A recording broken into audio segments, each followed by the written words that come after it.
नमस्कार, स्वागत है आपका हमारे YouTube channel budding teachers guide में। आज मैं ई गवर्नेंस के बारे में बात करूंगी। ई गवर्नेंस ये लास्ट टॉपिक है फर्स्ट सेक्शन में भारतीय शिक्षा व्यवस्था के अंतर्गत, और इसके बाद जो टॉपिक होंगे उसके क्वेश्चन आंसर डिस्कस करेंगे। जल्दी ही हो जाएगा ये, तो चलिए इसको शुरू करते हैं। आज ई गवर्नेंस क्या है इसके बारे में बात करेंगे। ई गवर्नेंस के उद्देश्य, इसके प्रकार, और हमेशा की तरह लास्ट में हम इसके महत्वपूर्ण प्रश्नोत्तर पर चर्चा करेंगे। तो चलिए शुरू करते हैं। ई गवर्नेंस में ई का अर्थ हो गया इलेक्ट्रॉनिक, और गवर्नेंस का अर्थ यहाँ पर शाब्दिक अर्थ हो गया शासन, अर्थात जो किसी शासन का एक भाग है उसे हम ई गवर्नेंस कहते हैं।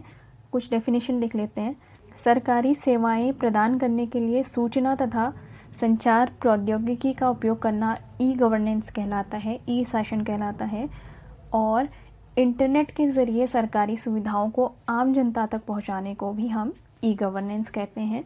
इसका मतलब हो गया कि जो जितने भी सरकारी कार्य हैं उनको ऑनलाइन सर्विस के माध्यम से जनता तक आसानी से पहुंचाना, जिससे कि बहुत सारी चीज़ें हमारी बच जाएंगी। उसमें सरकारी कार्यालयों और जनता दोनों के पैसे और समय की बचत हो सकेगी, और बार बार आपको अलग अलग दफ्तरों के चक्कर नहीं लगाने पड़ेंगे इसमें। और सरकार की इसी पहल को सरकार की आम नागरिक के लिए उपलब्ध सुविधाओं को इंटरनेट के माध्यम से उपलब्ध कराना ही ई गवर्नेंस है।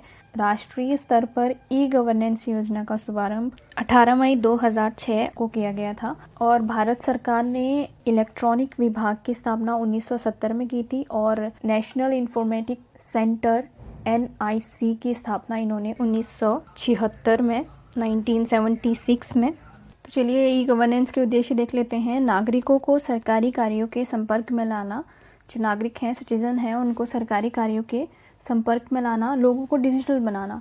जो लोग हैं उनको ई गवर्नेंस, सरकार की जितनी भी योजनाएं हैं उनको डिजिटली बताना, और जितने भी कार्यक्रम डिजिटल गवर्नेंस के अंदर आते हैं उनके बारे में लोगों को बताना, उनके बारे में जानकारी देना, और अंत में लोगों को डिजिटल बनाना ई गवर्नेंस का उद्देश्य है। कर्मचारियों, व्यापारियों को सरकार से जोड़ना, सभी राज्यों और केंद्र सरकार को आपस में जोड़ना, राज्य और केंद्र सरकार को आपस में जोड़ना, कार्य और जीवन की गुणवत्ता में सुधार लाना, शिक्षा के क्षेत्र में विशाल एवं जटिल प्रणाली को सरल व प्रभावी बनाना, और शिक्षा से संबंधित विभिन्न कार्यक्रमों को दूरवर्ती इलाकों में पहुंचाना ई गवर्नेंस का एक उद्देश्य है। ई गवर्नेंस के लाभ क्या हैं? ई गवर्नेंस से प्रशासनिक कार्य और सेवाओं की दक्षता, गुणवत्ता में सुधार होगा, जिससे प्रशासनिक कार्यों का कार्यभार संभालना और भी ज़्यादा आसान हो जाएगा। ई गवर्नेंस के माध्यम से सरकार को सारे आंकड़े आसानी से उपलब्ध हो जाया करेंगे।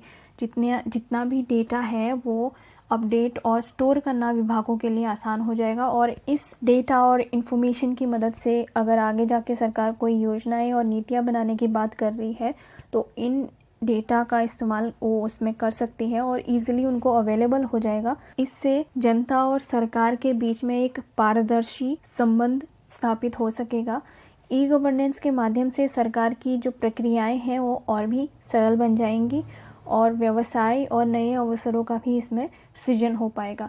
आप घर बैठे सरकारी विभागों की सुविधाएं, उनके विभागों के बारे में जानकारी अपने घर बैठे ही प्राप्त कर सकते हैं। जैसे कि आपको कोई प्रमाण पत्र बनवाना है, या फिर कोई आपको ऑनलाइन शिकायत करनी है, पैन कार्ड की सुविधा आपको चाहिए, पासपोर्ट बनाना हो, राशन कार्ड वाला हो, ITR फाइलिंग हो, रेलवे टिकट बुक करवाना हो, या एडमिशन या फिर नौकरी के लिए आवेदन करना हो, इन सब का इस्तेमाल आप ई गवर्नेंस के थ्रू कर सकते हैं।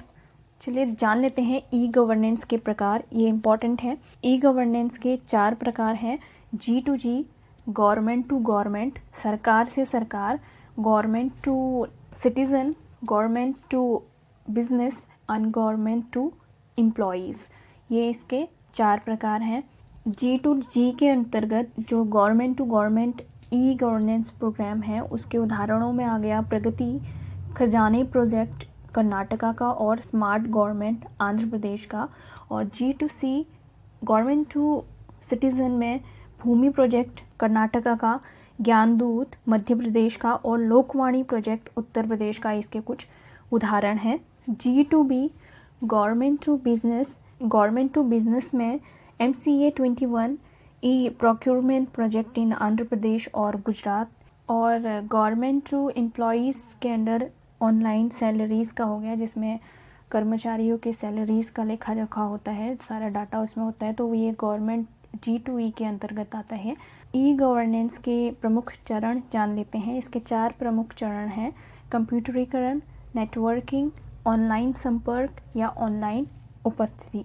प्रथम चरण में कंप्यूटरीकरण में सभी विभागों का कंप्यूटरीकरण करना और नेटवर्किंग में प्रत्येक विभाग को एक दूसरे विभाग से इंटरनेट हब के माध्यम से जोड़ना, यानी कि सूचनाओं का आदान प्रदान इसमें होता है। ऑनलाइन संपर्क में विभागों का आपस में तथा नागरिकों से परस्पर संबंध है उसको स्थापित करना इसमें आता है। ऑनलाइन प्रेजेंस में प्रत्येक विभाग का अपना एक वेब पेज बनाना, जो जितने भी विभाग हैं उनका अपना एक वेब पेज हो, उस संगठन की संरचना, संपर्क और किए गए कार्यों का ब्यौरा इसमें होता है। तो चलिए ई गवर्नेंस के कुछ इम्पॉर्टेंट क्वेश्चंस देख लेते हैं। सबसे पहला क्वेश्चन, सरकारी सेवाएं प्रदान करने के लिए सूचना तथा संचार प्रौद्योगिकी का उपयोग कहलाता है। आपके ऑप्शन है ई गवर्नेंस, ई लर्निंग, ई मित्र या कोई नहीं।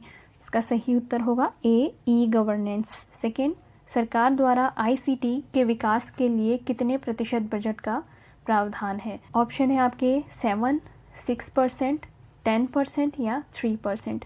इसका सही उत्तर होगा डी, 3%। नेक्स्ट क्वेश्चन, कौन सा वर्ष भारत में ई गवर्नेंस वर्ष के रूप में मनाया जाता है? ऑप्शन है आपके 2001, 2008, 2010 या फिर 2007। सही उत्तर होगा आपका 2001 ए। प्रश्न 4, राष्ट्रीय स्तर पर ई गवर्नेंस योजना का शुभारंभ किया गया? ए 17 अगस्त 17 अगस्त 2002 को, बी 10 अगस्त 2002 को, सी 18 मई 2006 को या फिर 15 अगस्त 2002 को। इसका सही उत्तर है 18 मई 2006। अगला प्रश्न ये पहले वाले क्वेश्चन की तरह ही है। प्रशासन के कार्य में सूचना एवं संचार प्रौद्योगिकी का प्रयोग कहलाता है? ई लर्निंग, ई मित्र, ई गवर्नेंस और टेली गवर्नेंस। सही उत्तर सी, ई गवर्नेंस। प्रश्न 6, सरकार और नागरिक के बीच सूचनाओं के इलेक्ट्रॉनिक आदान प्रदान को कहते हैं? जब सरकार और नागरिक के बीच इलेक्ट्रॉनिक माध्यम से आदान प्रदान होता है तो हम उसको क्या कहते हैं? G2B, G2C, G2E या G2G। इसका सही उत्तर होगा B, G2C, government to citizen. Bharat में सूचना तकनीकी कानून कब लागू किया गया? ऑप्शन है आप 18 अक्टूबर 2002, 30 अगस्त 2002, 15 अगस्त 2002 या फिर 18 अक्टूबर 2002। सही उत्तर होगा डी, 18 अक्टूबर 2000। ई गवर्नेंस परियोजना के कितने चरण हैं? कितने चरणों में ई गवर्नेंस को विभाजित किया है? 5, 3, 4 या फिर 1। सही उत्तर होगा सी, 4। कंप्यूटरीकरण, नेटवर्किंग, ऑनलाइन संपर्क और चौथा ऑनलाइन उपस्थिति। NEGP का सबसे सफल प्रोजेक्ट है e governance program, mission mode project, passport Seva project, दोनों या ऑनलाइन बुकिंग। तो इसका सही उत्तर होगा बी, passport Seva project. Next, DigiLocker में रजिस्ट्रेशन होता है मोबाइल द्वारा, आधार द्वारा या फिर दोनों। D, PAN card. तो डिजिलॉकर में आप मोबाइल और आधार के द्वारा भी इसमें रजिस्ट्रेशन कर सकते हैं। इसका सही उत्तर होगा C. Next, e governance according to Devang Mehta. Devang Mehta के अनुसार ई गवर्नेंस का अर्थ है ऑनलाइन गवर्नमेंट, स्मार्ट गवर्नमेंट, दोनों या फिर डिजिटल गवर्नमेंट। देवांग मेहता ने ई गवर्नेंस की एक डेफिनेशन दी थी। उन्होंने कहा था कि ई गवर्नेंस एक स्मार्ट गवर्नेंस है जिसका अर्थ है simple, moral, accountable, responsive and transparent. तो इसका सही उत्तर होगा बी, स्मार्ट। तो चलिए इस वीडियो में इतना ही। नेक्स्ट हम शुरू करेंगे शिक्षा में कंप्यूटर शिक्षा। धन्यवाद।